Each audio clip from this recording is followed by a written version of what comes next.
नमस्कार। आज हम सुप्रीम कोर्ट के एक अहम फैसले पर गहराई से बात करेंगे। जी।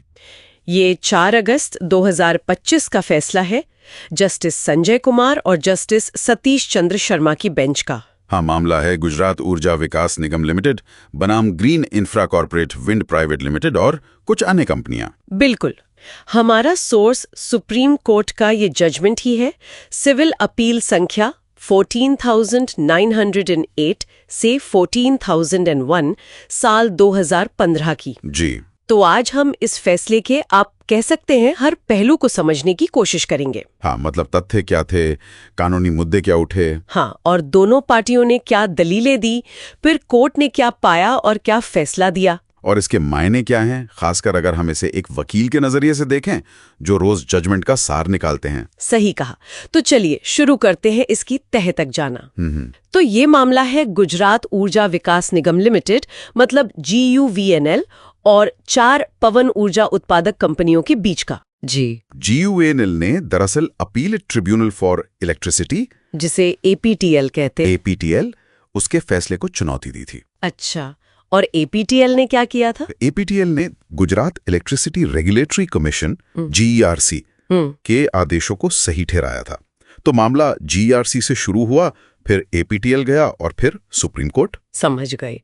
तो मूल सवाल क्या था इसमें? देखिए, मूल सवाल ये था कि क्या ये चारों कंपनियां जिन्होंने GUVNL के साथ पावर परचेज एग्रीमेंट मतलब PPA साइन कर लिए थे, हाँ, क्या वो उसके बाद भी अपने टैरिफ तय करवाने के लिए GERC के पास जा सकती थी? यहीं पर मतलब कॉन्ट्रैक्ट और रेगुलेशन का टकराव था। बिल्कुल, असल पेच यही था। तो इसकी थोड़ी पृष्ठभूमि भी बताइए, ये GERC का आदेश क्या था? हाँ, तो GERC ने 30 जनवरी 2010 को एक ऑर्डर निकाला था, ऑर्डर नंबर 1।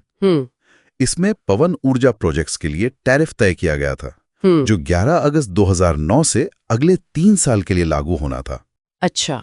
इसमें खास बात यह थी कि जिन प्रोजेक्ट्स ने एक्सेलरेटेड डेप्रिसिएशन मतलब AD का टैक्स बेनिफिट लिया था, हाँ, AD बेनिफिट, उनके लिए टैरिफ तय हुआ था 3 रुपए 56 पैसे प्रति किलोवाट घंटा, मतलब प्रति यूनिट। ओके, सिर्फ AD वालों के लिए 3 रुपए 56 पैसे। जी।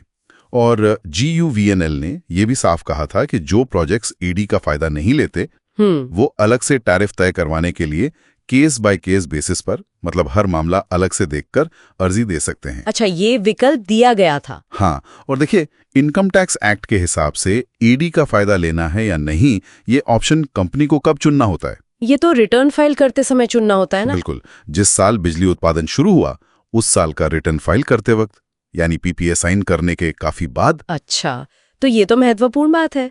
तो फिर GUVNL की दलील क्या थी? वो क्यों रोक रहे थे इन कंपनियों को? GUVNL का कहना था कि भाई इन कंपनियों ने अपनी मर्जी से PPA साइन किए, हाँ, जिसमें 356 रुपए का रेट साफ लिखा था, जो कि AD वालों का रेट था। ठीक है। तो अब वो बाद में ये नहीं कह सकती कि हमें अलग रेट चाहिए। GUVNL ने तो ये भी कहा कि अगर हमें पहले पता होता कि ये AD नहीं लेंगी तो हम शायद PPA करते ही नहीं इनके साथ। मतलब कॉन्ट्रैक्ट हो गया तो हो गया। हाँ, उनका कहना था कि ये एक तरह से वादा खिलाफी है। और कंपनियों का क्या कहना था? उनका तर्क क्या था? कंपनियों का तर्क सीधा था। उन्होंने कहा कि जब हमने PPA साइन किए तब हमें कानूनी तौर पर यह बताने की जरूरत ही नहीं थी कि हम AD लेंगे या नहीं, क्योंकि वो फैसला बाद में होना था। एग्जैक्टली, वो फैसला तो रिटर्न फाइल करते समय होना था। और GERC का ऑर्डर भी तो यही कहता था कि 356 का रेट सिर्फ AD वालों के लिए है। तो वो कह रहे थे कि हम पर तो वो रेट लागू ही नहीं होता। बिल्कुल, हम पर वो शर्त लागू ही नहीं होती जो GUVNL लगा रही है। तो ये मामला फिर सुप्रीम कोर्ट पहुंचा। कोर्ट ने इस पर क्या पाया, क्या ऑब्जर्वेशन थी कोर्ट की? यहीं पर कोर्ट की टिप्पणियां बहुत बहुत महत्वपूर्ण हो जाती हैं। कोर्ट ने सबसे पहले ये माना कि GUVNL सिर्फ एक कमर्शियल कंपनी नहीं है। अच्छा, वो राज्य का अंग है, इंस्ट्रूमेंटालिटी ऑफ द स्टेट। ओह, इसका क्या मतलब हुआ? इसका मतलब ये हुआ कि GUVNL सिर्फ अपने फायदे नुकसान के हिसाब से नहीं चल सकती, उसे राज्य की नीतियां भी देखनी होंगी। जैसे कि रिन्यूएबल एनर्जी को बढ़ावा देना, बिल्कुल, वो उस नीति से बंधी हुई है। तो ये राज्य का अंग होने वाली बात अहम है। बहुत अहम। कोर्ट ने अपने ही एक पुराने फैसले का जिक्र किया, गुजरात ऊर्जा विकास निगम लिमिटेड बनाम तारिनी इंफ्रास्ट्रक्चर लिमिटेड 2016 का केस था।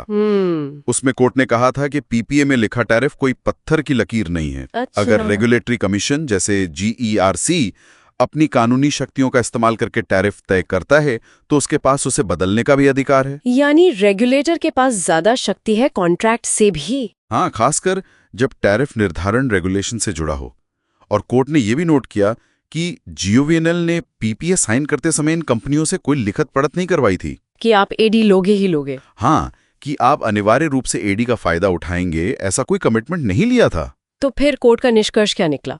कोर्ट ने कहा कि जब जीईआरसी के रेगुलेशन ने साफ तौर पर 2 रास्ते दिए थे, एडी वालों के लिए ₹3.5 और बाकियों के लिए अलग अर्जी का रास्ता, हाँ, तो जीओवीएनएल इन कंपनियों को उस रेट ₹3.56 से नहीं बांध सकता था, जो स्पष्ट रूप से उन पर लागू ही नहीं होता था, क्योंकि उन्होंने एडी चुना ही नहीं था। सही पकड़ा।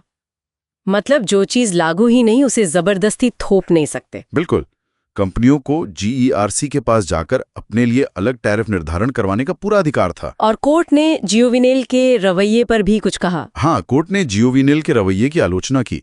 कहा कि एक राज्य की संस्था होने के नाते उसका ये आचरण, मतलब सिर्फ अपने कमर्शियल हित देखना, ये उचित नहीं था। तो अंतिम फैसला क्या हुआ? अपीलें खारिज? जी, सुप्रीम कोर्ट ने जीओवीएनएल की सारी अपीलें खारिज कर दी और जीआरसी और एपीटीएल के फैसले सही माने गए। हाँ, उन फैसलों को बरकरार रखा। इसका मतलब ये हुआ कि ये चारों पवन ऊर्जा कंपनियां जिन्होंने एडी का लाभ नहीं लिया था, जीईआरसी द्वारा उनके लिए अलग से केस बाय केस आधार पर तय किए जाने वाले टैरिफ की हकदार हैं। तो इस फैसले का आगे के लिए क्या मतलब है? क्या असर पड़ेगा ऐसे मामलों पर? देखिए, इसके निहितार्थ काफी महत्वपूर्ण हैं। यह फैसला एक तरह से स्थापित करता है कि अगर कानून आपको कॉन्ट्रैक्ट साइन करने के बाद कोई विकल्प चुनने का अधिकार देता है, जैसे यहाँ एडी चुनने या न चुनने का, हाँ, तो वो कानूनी अधिकार आपके कॉन्ट्रैक्ट की शर्तों पर भारी पड़ सकता है, खासकर जब मामला रेगुलेटेड सेक्टर का हो और एक पार्टी राज्य का अंग हो। ये राज्य की संस्थाओं को उनकी पॉलिसी वाली जिम्मेदारियों की याद दिलाता है। बिल्कुल, कि आप सिर्फ बिजनेस नहीं कर रहे, आपकी कुछ और जिम्मेदारियां भी हैं जो आपके कमर्शियल हितों से ऊपर हैं। तो संक्षेप में कहें तो ये मामला कॉन्ट्रैक्ट के दायित्वों और कानून के दिए गए विकल्पों के बीच का संतुलन दिखाता है। हाँ, और ये भी कि रेगुलेटेड सेक्टर्स में सरकारी संस्थाओं का रोल कितना अहम और जिम्मेदारी भरा है। बिल्कुल। और जाते जाते एक सोचने वाली बात छोड़ जाते हैं। हाँ, बताइए। ये फैसला भविष्य के जो लंबे समय के एग्रीमेंट्स होते हैं, जैसे पीपीएस, उनको कैसे प्रभावित कर सकता है, खासकर जहां पार्टियां एग्रीमेंट के बाद मिलने वाले कानूनी विकल्पों का इस्तेमाल कर सकती हैं। मतलब क्या अब ऐसे एग्रीमेंट्स में और ज्यादा सफाई या लचीलेपन की जरूरत पड़ेगी? शायद।